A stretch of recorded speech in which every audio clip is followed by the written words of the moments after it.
Maintenant passer à la présentation de Monsieur Oussama Lajna sur la photogrammétrie aérienne par drone de l'acquisition aux produits dérivés. Monsieur Lajna, vous avez la parole. Merci.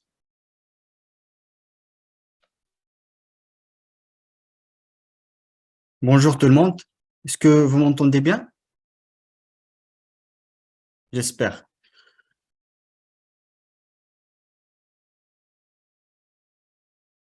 Donc, bonjour tout le monde. Avant de commencer ma présentation, je tiens à remercier l'équipe organisateur de ce webinaire qui est Tech Innovation de Togo. Un remerciement spécial dédié à Monsieur Paul pour d'avoir m'invité à ce webinaire, cette rencontre à distance. Qui sera riche en moments d'échange sur les applications des drones ici. Avant de passer à ma présentation, je me présente. Je m'appelle Oussama Jnah, géomètre géomaticien, fonctionnaire à l'université Sidi Mohamed Ben Abdallah, faculté polydisciplinaire de Taza au Maroc, et fondateur d'une start-up qui intervient dans le domaine des géosciences et géomatiques. Ma présentation sera donc sur la photogrammétrie aérienne par drone, de l'acquisition aux produits dérivés.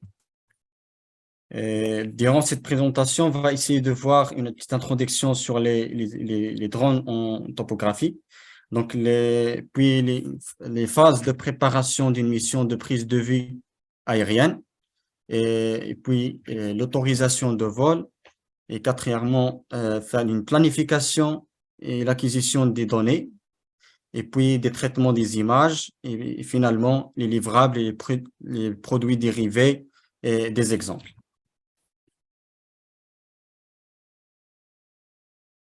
Donc, pour réaliser des travaux topographiques, de relevés topographiques de haute qualité, la tâche n'est pas facile. Bien sûr, toujours, les terrains sont souvent difficiles d'accès, autant de temps et de ressources gaspillées. Donc, le choix de l'innovation afin de faciliter les travaux topographiques grâce aux divers capteurs aéroportés, des caméras LiDAR, les capteurs optiques, selon, bien sûr, selon les besoins qu'on veut produire.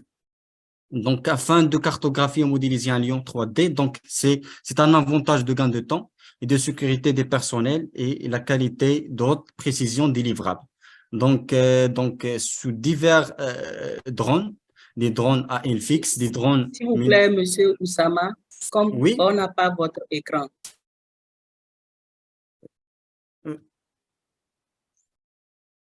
Je ne sais pas si… Depuis tout à l'heure, depuis le début, oui. Et maintenant, ça marche? Oui, ça marche. Merci. D'accord.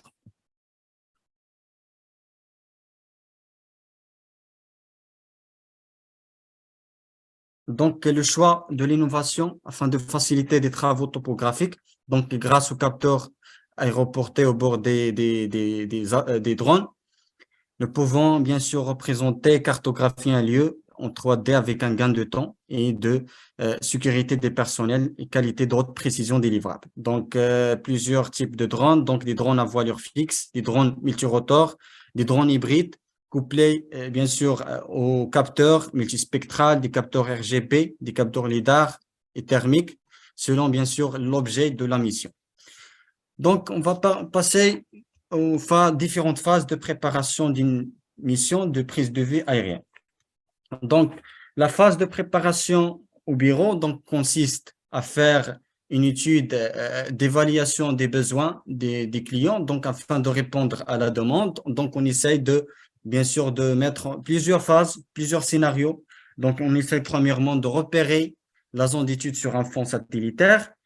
Et puis, plusieurs questions se posent. Est-ce que la mission, bien sûr, se déroule-t-il à proximité d'une zone sensible, d'une zone d'un aéroport, d'une base militaire, en agglomération? Donc, tous ces éléments-là sont à prendre en considération. Ils permettent, bien sûr, de définir un cadre général sur lequel va se dérouler la mission. Et puis, finalement, on définit les moyens techniques et humains, à savoir les télépilotes, les copilotes, les types de drones, le nombre des drones. Et bien sûr, on essaye d'élaborer des plans de vol approximatifs en fonction, bien sûr, de la zone à survoler. Bien sûr, l'utilisation des drones se mise dans un cadre réglementaire bien précis de chaque pays. Donc, au Maroc, avant de survoler sur une zone, donc il faut déposer une demande d'autorisation. Donc, cette demande, elle regroupe des informations sur la marque des drones, la hauteur de vol, un plan de situation, certificat d'importation des drones, et puis le carte d'identité du manipulateur, du télépilote ou bien copilote. Et bien sûr, les autorités locales sont bien sûr sont représentées par soit donc le QIADA, la gendarmerie, sont informés avant le jour de la prise de vue. Donc, le gouverneur et les autres autorités sont soit dans leur décision, soit acceptées, soit refusées, soit acceptées à des conditions, soit des conditions de ne pas dépasser cette hauteur de vol, à ne pas, bien sûr, survoler, à ne pas dépasser cette surface. Donc, voilà. Donc, des scénarios de vol, selon le cadre européen des drones, des acquisitions des drones, donc nous avons 4 scénarios de vol, S1, S2, S3, S4. Donc, le scénario de vol S1, c'est en fonction, bien sûr, à une vie de l'opérateur de drone de 200 mètres, à hauteur de vol maximum de 150 mètres, hors agglomération. Et bien sûr, S2, c'est bien sûr 1000 mètres, 1 kilomètre, et bien sûr, hors vue du drone. Hors agglomération, avec bien sûr, le poids du drone doit être inférieur à 25 km.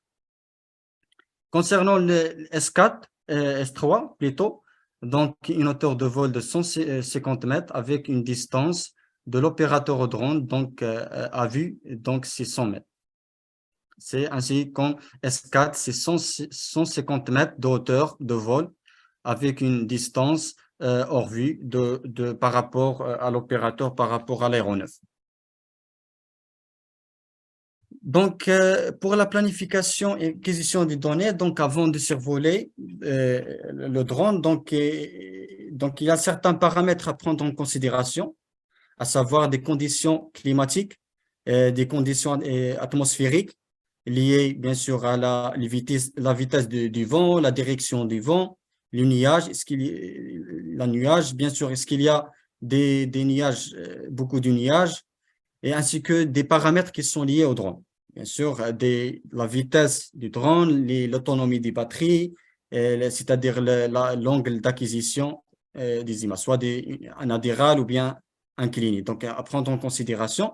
C'est pour cela un checklist préparatif de la mission réalisée et élaborée sur le terrain, donc en tenant compte les prévisions météo, en mettant ici le vent en kilomètres par heure, la pluie, la couverture nuageuse, s'il y a l'analyse du terrain, s'il y a des arbres, des bâtis, des lignes électriques, etc., des propriétés privées.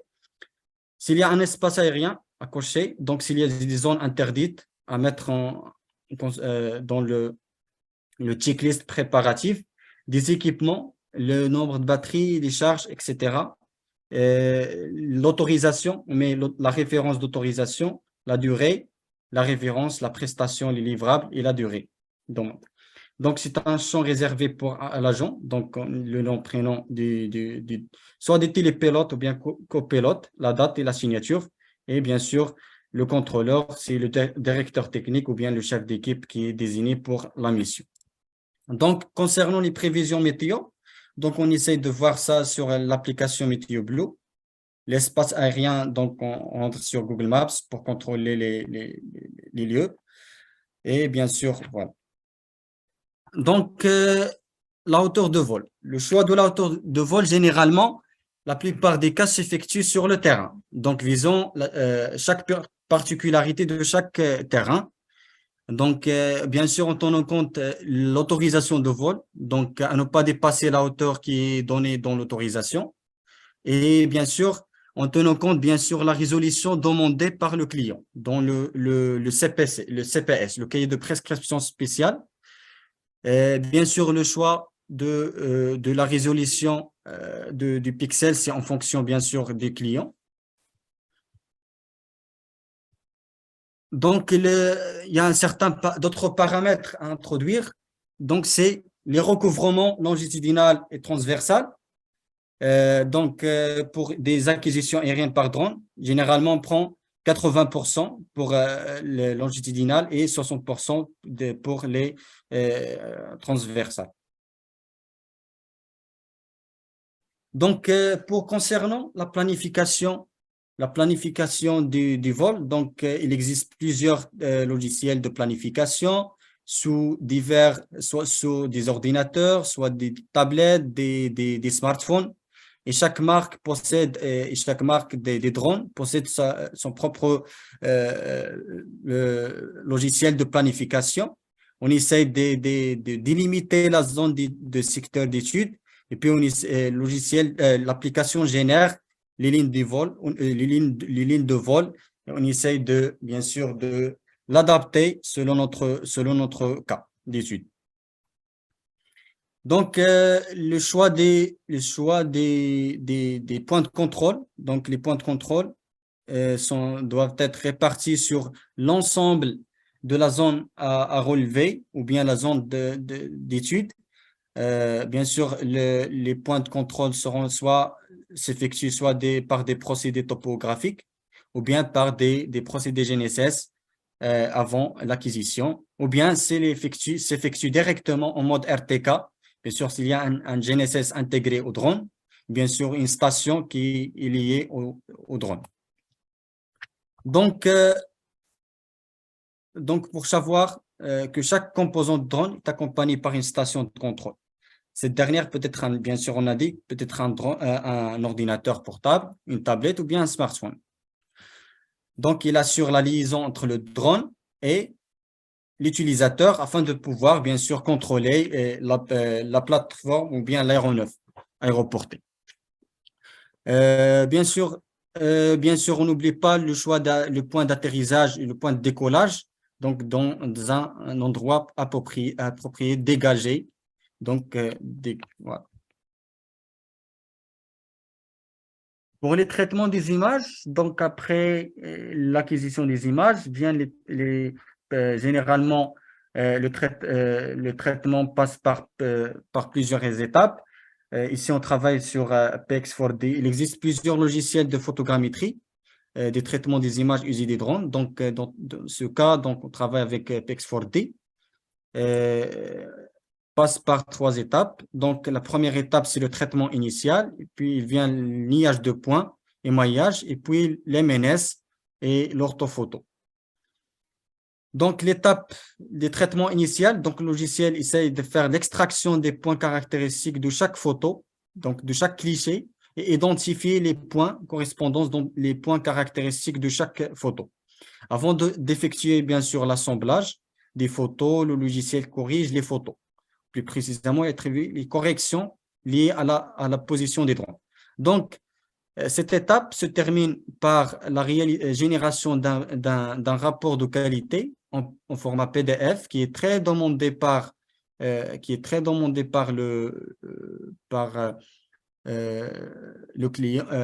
client, sur la base sur laquelle il mentionne toutes les phases de traitement avec les caractéristiques des images, les caractéristiques des traitements. C'est un rapport qui est évolutif dans le temps, c'est-à-dire au fil des traitements, et il met des mises à jour sur le rapport. Donc, après le traitement initial, donc des produits générés, c'est une orthomosaïque en format KMZ, en format PNG TIFF. On importe bien sûr les cibles, c'est-à-dire les cibles ou bien le point de contrôle, ou bien pour le recalage, ou bien juste pour le contrôle. Donc, après l'identification des points cibles, des cibles avec les images, donc on obtient des coordonnées qui soient des coordonnées levées par GNSS et les coordonnées données par les photos, les images, les produits. D'accord? Dès qu'on essaye de faire c'est-à-dire la différence entre les deux, et si c'est bon, on continue, sinon on essaye de rectifier les produits. Le niage de points et maillage, donc le logiciel génère un niage de points à partir de plusieurs transformations des pixels en des points qui sont connus en coordonnées X, Y, Z et la couleur bien sûr en divers formats, LAS, PLY, XY, etc. Bien sûr, avec une classification, on aura un niage de points classifié se forme des couches et des calques, par exemple. On va voir ça sur des exemples. Et finalement, la phase de génération de MNS est l'orthophoto. Bien sûr. Donc, les livrables et les produits dérivés. Donc, les productions des données géospatiales de divers formats, GeoTIFF, KMZ, GPG, des nuages de points denses, des nuages de points filtrés par classe, des MNS, des MNT, des modèles numériques de pompe, des modèles texturés. On peut appliquer ça pour avoir et pour générer des courbes de niveau, pour avoir par exemple des écoulements des eaux de pluie, par exemple en divers formats, en DWG, DXF, qui permet d'échanger entre les divers logiciels de dessins assistés par ordinateur et des logiciels SIG. Nous avons ici un exemple d'une acquisition, c'est-à-dire des clichés qui sont fournis par Drones Technologies, société qui est spécialisée dans l'acquisition des images drones. Nous avons les données générales voilà. Donc, avec un nombre de photos des clichés 57, nous avons une superficie de 1 hectare 700 avec une GST de 1,26 cm. L'acquisition a été effectuée par de Phantom 4 RTK, DJI Phantom 4 RTK, le 36-2022. Voilà les dimensions de chaque photo. Donc, après le traitement initial, on aura une orthophoto, une orthomosaïque sur le fond Google Earth. Et puis l'MNS, le modèle numérique de surface. Après, bien sûr, les traitements qui durent des heures et des heures, selon bien sûr selon la performance de votre machine, qui a des exigences de matériel, donc des nuages de points densifiés qu'on peut bien sûr identifier sur chaque pixel. Et on obtiendra des coordonnées de chaque pixel avec l'affectation des clichés. Voilà, après les traitements, donc on obtiendra les maillages triangulaires, un niage de points se forme des calques qui sont des couches. Voilà, donc vous voyez ici, voilà des modèles maillage triangulaire. Après les traitements, donc sur SIG, on peut importer ça dans les SIG, des logiciels de dessin assisté par ordinateur. On obtiendra un modèle, des modèles de surface et un MNT, l'orthomosaïque pour la production, bien sûr, pour la production cartographique. Et on peut, bien sûr, sur logiciel, on peut calculer des volumes de stock, des matériaux qui sont indispensables pour connaître les quantités de réserve qu'on a ici. Donc, on pourra donc calculer ça sur PEX4D. Bien sûr, j'ai ici un autre exemple d'une acquisition par drone EBE+, avec la caméra SODA. Voilà la date d'acquisition. C'est les lignes de vol avec le nombre des photos, des clichés. Donc, après les traitements, on obtiendra des orthomosaïques. Et bien sûr, là, nous avons un un MNS, c'est-à-dire un modèle numérique de surface drapé sur l'orthomosaïque. Et voilà, l'MNT, l'MNS. La différence entre, le modèle numérique de surface, le modèle numérique de terrain, on obtiendra un modèle numérique de hauteur qui est la différence entre les modèles de surface et terrain. Une autre acquisition, donc c'est voilà, dans carrière. Vous voyez, donc la qualité, bien sûr, la qualité des livrables dépend c'est-à-dire de l'aéronef qui s'occupe de faire des acquisitions et bien sûr de l'expertise des télépilotes et copilotes, bien sûr. Voici un travail, donc c'est un projet, donc j'étais parmi l'encadrant d'un étudiant tunisien, c'est l'acquisition des images aériennes par avion et on a importé ça pour alimenter les bases de données SIG et on a importé les différentes couches des réseaux et tout, et bien sûr pour prendre beaucoup d'interventions, pour prendre des décisions dans diverses interventions. Ben voilà, donc on pourra représenter beaucoup de choses avec les drones et des traitements dédiés à la photogrammétrie numérique.